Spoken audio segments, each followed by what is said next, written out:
হরে কৃষ্ণ, রাধে রাধে। সকল বন্ধুরা কেমন আছো? আশা করি ভালো আছো, আমিও ভালো আছি। তো আজকে একটি গুরুত্বপূর্ণ ভিডিও নিয়ে এসেছি, যেটা হলো বন্ধুরা, ভগবান শ্রীকৃষ্ণ বলেছেন কোন পাপের কারণে মানুষ কুকুর হয়ে জন্মায়। তো প্রত্যেক মানুষকেই তার কর্ম অনুযায়ী মৃত্যুর পরে শাস্তি ভোগ করতে হয়। যখনই তাদের শাস্তি পূর্ণ হয় তখনই তারা আবার পৃথিবীতে জন্ম নেয়। যে যেরকম কর্ম করবে সে সেরকমইভাবে জীবন পাবে। কিন্তু বন্ধুরা, আপনারা কি জানেন কোন অভিশাপের কারণে মানুষ কুকুর হয়ে জন্মায়? আর এমন কি কি কাজ আছে যা মানুষের জীবনে কখনোই করা উচিত নয়, যার ফলে আমাদের নরকে যেতে হয় এবং কুকুরের জীবন পেতে হয়?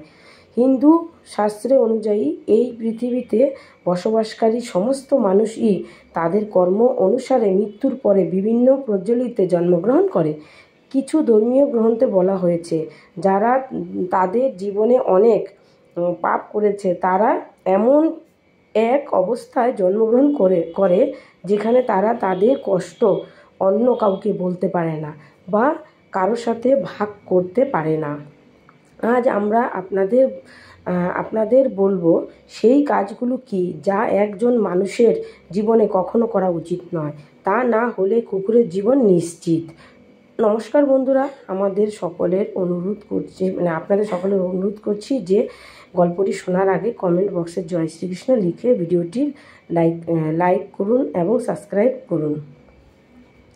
এক সময় ভগবান শ্রীকৃষ্ণ প্রিয় রাধারানী তার বন্ধুদের নিয়ে গ্রামে ঘুরতে বেরিয়েছিলেন। তারা গ্রাম ঘুরছিলেন, তখন তারা দেখতে পায় এক অসহায় কুকুর খাবারের সন্ধানে একটি বাড়ির কাছে দাঁড়িয়ে আছে। ঠিক তখনই সেই বাড়ি থেকে এক যুবক লাঠি নিয়ে বেরিয়ে আসে এবং কুকুরটিকে তাড়া করে। এই দৃশ্য দেখে রাধারানী নিজেকে সামলে রাখতে পারলেন না। তিনি তার বন্ধুদের বললেন, বন্ধুরা, তোমরা সবাই নিজ নিজ বাড়িতে যাও, আমি আমার প্রভু শ্রীকৃষ্ণের কাছে যাব এবং তাকে কিছু প্রশ্ন করব। এরপর রাধারানী শ্রীকৃষ্ণের সাথে দেখা করতে রওনা হলেন। ভগবান শ্রীকৃষ্ণ তখন তার রাজপ্রাসাদে সোনার তৈরি সিংহাসনে বসেছিলেন।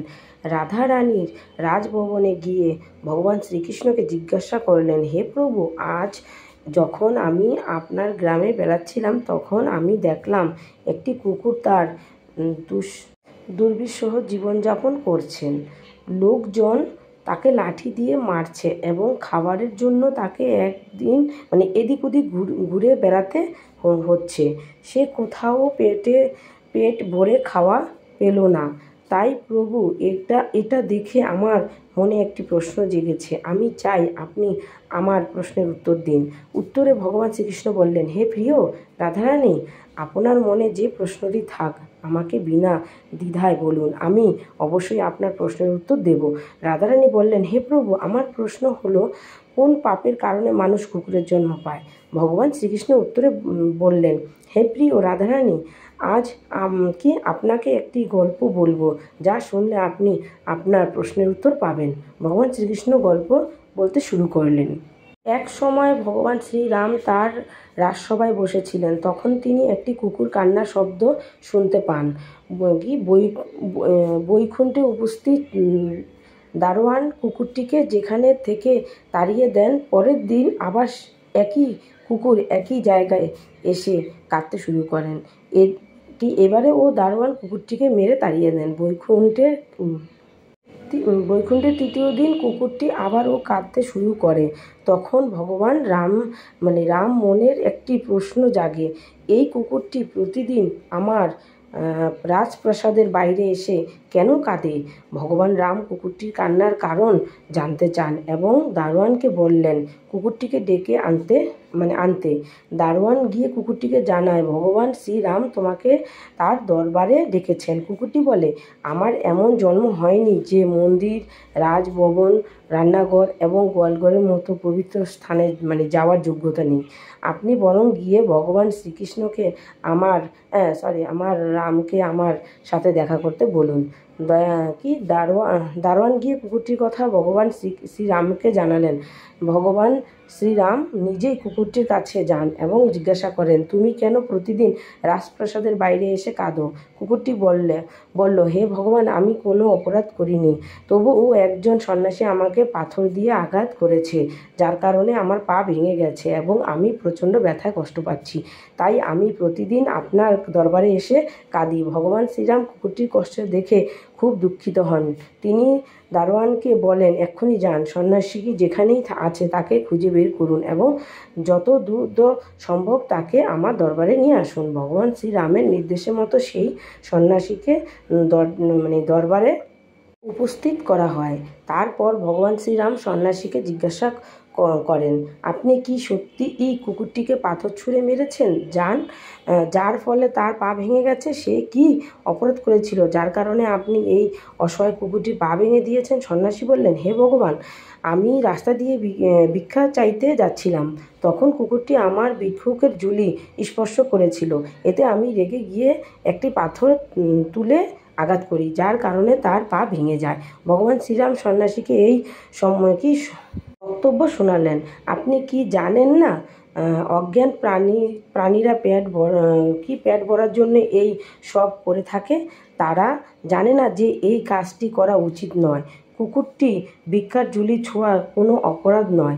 আপনি এত ছোট কারণের জন্য কুকুরটির পা ভেঙে তাকে শাস্তি দিতে পারেন না। আপনি সন্ন্যাসী হয়ে কুকুরটির পা ভেঙে অপরাধ করেছেন। এরপর ভগবান শ্রীরাম কুকুরটিকে বলেন, এই সন্ন্যাসী তোমার অপরাধী, তুমি তাকে যা খুশি শাস্তি দিতে পারো। কুকুরটি বলে, হে ভগবান, এই সন্ন্যাসীকে কোনো না কোনো প্রাসাদে রাজা করে দেওয়া হোক। ভগবান শ্রীরাম কুকুরটির কথা মেনে নেন এবং সন্ন্যাসীকে রাজার পোশাক পরিয়ে একটি প্রাসাদে নিয়ে গিয়ে তাকে সেখানকার রাজা করে দেন। সন্ন্যাসী রাজা হয়ে সোনার সিংহাসনে বসে ভাবতে থাকে, আমি রাজা হলাম, রাজ্য পেলাম, রাজকোষে থাকা সোনা দানা পেলাম। আমি স্বপ্নেও ভাবিনি যে আমার জীবনে আমি রাজা হব। কুকুর আমাকে রাজা বানিয়ে দিয়েছে। সত্যি কুকুরের কোনো বুদ্ধি নেই। এইসব দেখে মানুষজনও অবাক হয়ে যান। তারা ভগবান শ্রীরামকে জিজ্ঞাসা করেন, হে ভগবান, কুকুরটির কেন সন্ন্যাসীকে শাস্তি না দিয়ে রাজপ্রাসাদের রাজা বানালেন? ভগবান শ্রীরাম বললেন, এই প্রশ্নের উত্তর একমাত্র কুকুরই দিতে পারে। সকলেই কুকুরটিকে জিজ্ঞাসা করে, তুমি সন্ন্যাসীকে শাস্তি না দিয়ে তাকে রাজা বানালে কেন? কুকুরটি হেসে বলল, শোনো তবে কেন আমি সন্ন্যাসীকে শাস্তি না দিয়ে রাজা বানালাম। অন্যায় কাজ করা, রাজা হয়ে ভিক্ষুককে তাড়িয়ে দেওয়া, অন্যের সম্পত্তি আত্মসাৎ করা এবং দারিদ্রদের নির্যাতন করা, এই সব মৃত্যুর পরজন্মে কুকুর হয়ে জন্মানোর কারণ। আমিও পূর্বজন্মে রাজা ছিলাম এবং গরিবের অত্যাচার করেছিলাম। এখন আমি কুকুরের জীবন ভোগ করছি। তাই আমি সন্ন্যাসীকে রাজা বানিয়েছি, যাতে সে তার পরবর্তী জীবন কুকুরের জীবন পায় এবং কুকুরের কষ্ট বুঝতে পারে।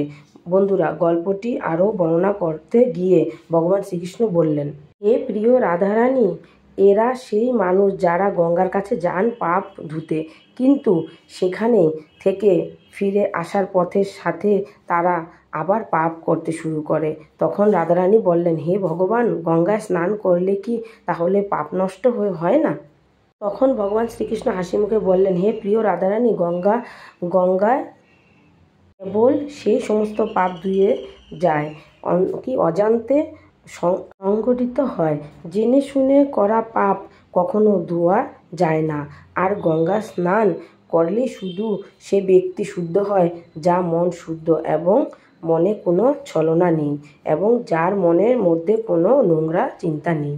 আর যারা খারাপ কাজ করে, অসহায় মানুষদের নির্যাতন করে,